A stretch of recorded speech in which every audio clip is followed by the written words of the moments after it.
The world of the future has been struck by a mysterious virus. Everyone infected is subjected to brutal experiments in an attempt to prevent the disease from spreading. The events unfold in a cyberpunk future. Several black spheres are released from an aircraft and smash into a secure government laboratory building. Once they are inside, the spheres transform into warriors in dark suits, who mercilessly slaughter the lab technicians. Having blasted through the security doors, they enter the lab. Within are enormous tanks of red fluid extracted from humans.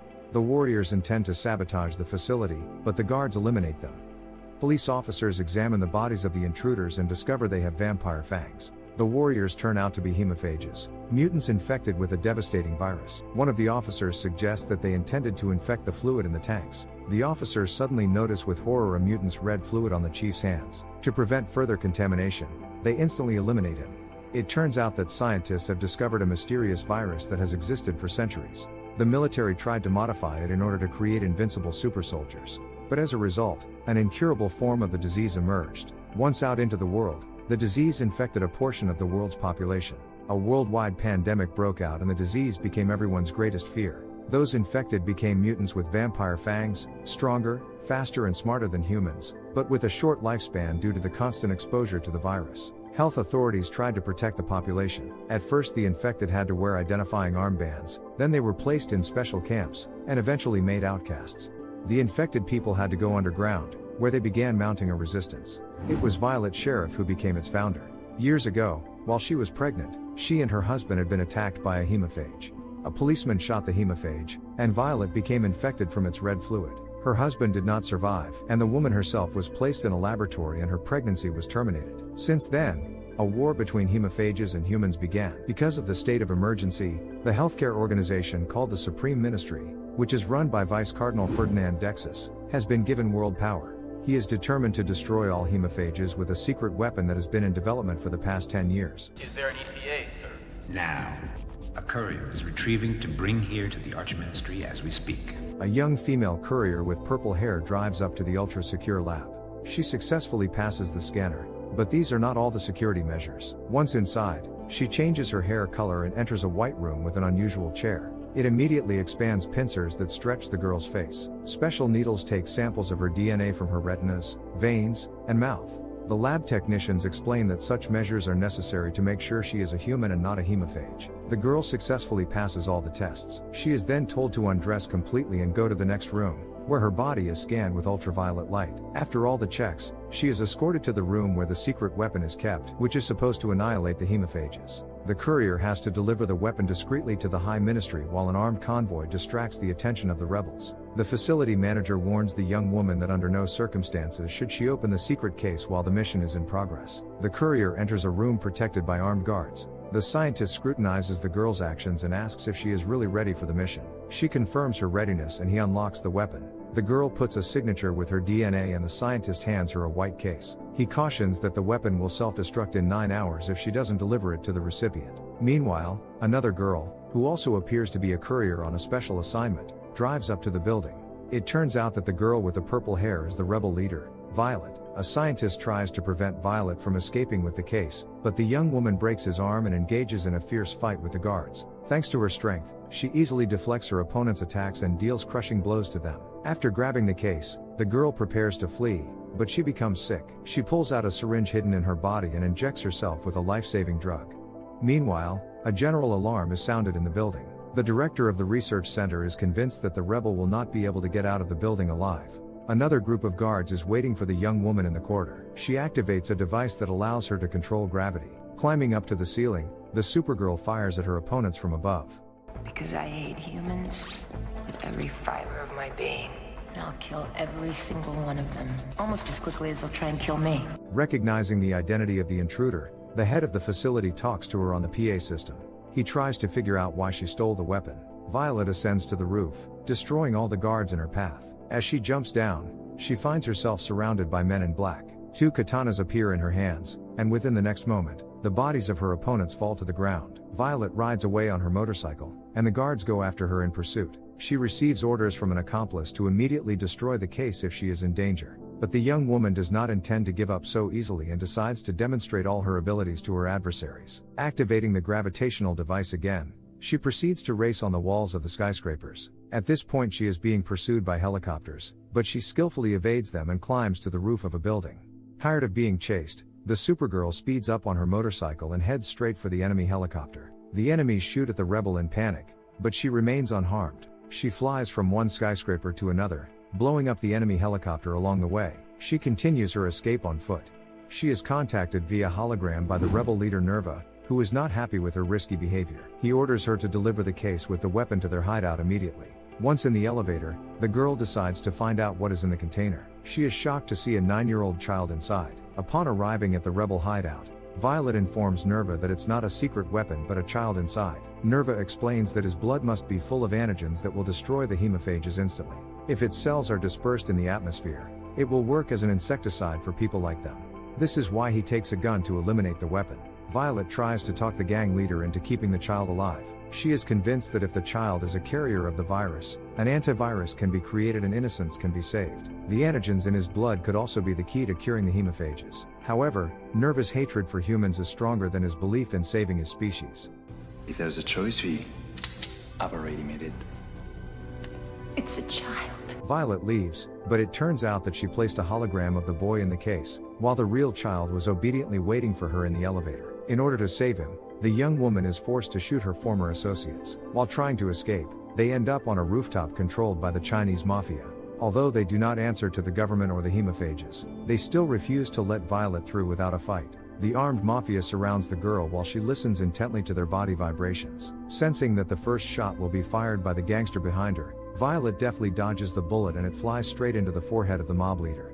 Using the same technique, she gets rid of the other opponents, literally forcing them to shoot each other. All of a sudden, the girl notices the boy standing on the edge of the roof, ready to jump off. While talking affectionately to the child, she convinces him to come down. The two are attacked once again and flee into the street. Violet hides the boy in a car and shields him from the bullets with her body. Ferdinand Daxos shows up and orders his men to eliminate all the hemophages in the building. He asks Violet to bring the boy back, since he was raised in a laboratory and his brain won't last long anyway. And also, He's my son. the girl with superhuman abilities doesn't believe the villain and escapes with the child, while simultaneously shooting back at her enemies. They descend into the subway and hop into a train car, where they relax for a while. Violet tells the boy not to have any illusions about her help and promises to get rid of him as soon as they find themselves in real danger. After getting off at one of the stations, Violet tries to blend in with the crowd. She contacts a friend and requests a shelter for her and the child, but he is unwilling to take the risk and refuses. Meanwhile, the curious boy approaches passers-by, trying to touch them. Violet tries to explain to the boy that doing so is dangerous, but she is not sure he understands her. Then she decides to try to get the boy to talk and asks him for his name. He hesitantly points 6 fingers. 6. You. Soldiers show up in the building and Violet decide to draw the boy's red fluid. She wants to keep samples of his biomaterial with the antigens in case the child is eliminated. However, the boy pushes the rebel girl away. He threatens to scream, in which case they will both be destroyed. Stunned by 6's first words, the girl takes him to a safer place. She explains to him that there is a brutal war going on between the humans and the hemophages. The criminal Dexys has injected an antigen into the boy's body in order to exterminate the mutants, but he may also be the key to their cure. If the humans find the boy, the hemophages will lose their chance of salvation forever. Therefore, the boy is now the most valuable thing on the planet. Eventually, the fugitives arrive uninvited at Garth's hideout, who had previously refused to help Violet. He turns out to be a hemophage scientist, and the girl persuades him to find out what exactly is in the boy. Garth informs her that the results will take several hours. Meanwhile, mercenaries led by Dexys storm the hemophage headquarters. The rebels manage to corner the vice cardinal, but soon they find themselves trapped. The villain eliminates the hemophages with inhuman speed, leaving only Nerva alive. At night, Violet watches in sadness as happy people fire some fireworks into the sky. 6 approaches her and she tells him about her favorite place with a swing by the dusty road. Now, as a mutant, she has lost the ability to experience simple human happiness. 6 assumes without saying anything that Violet is slowly fading away because of the destructive virus in her body. Later, Garth injects her with a drug that slightly improves her condition. The scientist shows her a notebook with strange chemical scribbles that the boy has written. Garth also regretfully informs Violet that he did not detect the presence of antigens in 6's body. He's not someone who has a single molecule of vampire antigen in his blood. Worst of all, the drug Dexys injected him with turns out to be radioactive and is slowly destroying the boy from the inside out. He has about 8 hours to live. After learning that Six is useless to her purposes, Violet takes him to a crowded supermarket. She tricks him by giving him a beacon so that the guards themselves will track him down, while she leaves on her own. However, the girl is immediately tormented by a guilty conscience and decides to return in order to save the life of the unusual child. All of a sudden, a series of shots are fired in the supermarket. Violet runs to the spot with fear in her eyes. It turns out that Six has planted the beacon on another boy and the security forces have taken out the other kid by mistake. Violet catches up with Six on a stairwell. As they are reunited, the boy is suddenly kidnapped by the rebel leader Nerva. Sorry, B. The girl rushes after them, but is confronted by hemophages of equal strength. However, the young woman disposes of them cunningly, grabbing them by their long hair. Having defeated her opponents, Violet enters a tower where the rest of the hemophages, led by Nerva, have gathered. The leader hangs Six over the precipice and tells his former associate not to make any unnecessary moves. He decides to tell her the truth about the boy's true purpose. It turns out that the antigen inside the boy is not harmful to vampires, but to humans. And it will exterminate them all across the entire planet. Violet doesn't understand why humans would destroy humans. But Nerva doesn't care. He accepted a lucrative deal with Dexys to destroy the human species. Although at first Violet also sought revenge on humans, now her priorities have changed and she intends to save Six. Meanwhile, the boy drops his shoes into the abyss so that the girl can hear how long it will take her to fly down. Violet lunges at her former associates with her katana and decapitates them in a matter of seconds. The enraged Nerva lets go of the rope and Six flies into the abyss. The girl continues her assault, destroying all enemies in her path. Her last victim is Nerva himself, whom she stabs in the throat with her katana. In the very last moment, she grabs the rope and pulls Six up from the abyss. Violet informs the boy that his father has injected him with a protein that is rapidly destroying him from within. If she doesn't find an antidote, the boy will pass away soon. The girl resorts to desperate measures and summons Dexys over a video link. The villain informs her that it is impossible to save the boy and asks for the experimental child back in exchange for a cure for the virus. Dexys admits that Six is not his son. He is his clone, the sixth of 8. He is completely indifferent to his fate and ridicules the rebel who risks her life for the boy's sake. A vampire and a dying human child. What a pathetic picture. Violet decides to go to the High Ministry and find an antidote for the child herself. Dexys is already waiting for her at the entrance with 100 heavily armed guards. Violet declares that he wouldn't have created a virus that affects people without first developing an antidote for himself. The villain laughingly admits that an antidote does exist. After removing the virus from the boy's body, he intends to disseminate it among the human population and give the antidote only to those who will pay handsomely for it. Now that the hemophages have been all but annihilated, Dexys intends to instill a new fear in people. By doing so, it will be easier for him to control them and maintain his power for years to come. He orders Violet to hand over Six to him, but she has already drawn her weapon. The guards open fire on the girl, but none of the bullets hurt her. Dexys fires at the rebel at point blank and realizes that it is only a projection of her. All along, the real Violet has been watching from the roof of the building. There's just too many, V. Just too many. Realizing her helplessness, the girl decides to take Six to her playground. They ride on the swings peacefully, but the boy suddenly gets sick and passes away. Thanks to the beacon in the child's body, Dexys gets on their trail. He tells the guards to take the boy to prepare him for an autopsy, hoping to extract the virus from him. Grief-stricken, Violet offers no resistance and the vice-chancellor shoots her in the chest. The girl wakes up on Garth's operating table. After multiple surgeries, he miraculously manages to save her life. However, returning to the harsh reality upsets Violet. For what? So I could do it all over again? It turns out that Garth is in love with a young woman and could not allow her to pass away like this. However, Violet rejects his feelings lest they bring her further suffering. Later, the young woman sees a report on the news from the playground, and a sudden realization dawns on her. While arming herself, she tells Garth that the boy is in fact still alive, and she intends to go to Dexys' lair for a final battle. The scientist does not understand how the boy could have survived and tries to dissuade his beloved from the dangerous and pointless venture. He reveals to her that the chemical formulas that Six wrote are actually the cure for hemophagia. Most likely, Dexys developed it years ago, and Six memorized the formula. Violet gently touches Garth's face, letting him know that she will not back down from her plan.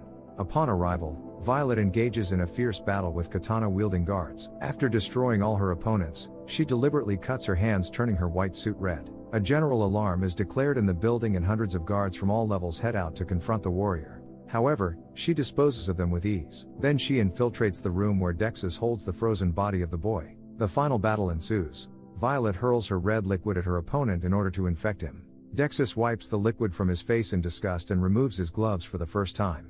Then he picks up his sword and attacks Violet. After a short battle, he turns off all the lights in the room. Knowing that he cannot defeat the Supergirl in battle, he decides to disorient her by taking advantage of her poor light sensitivity. In the darkness, he decides to tell Violet the truth.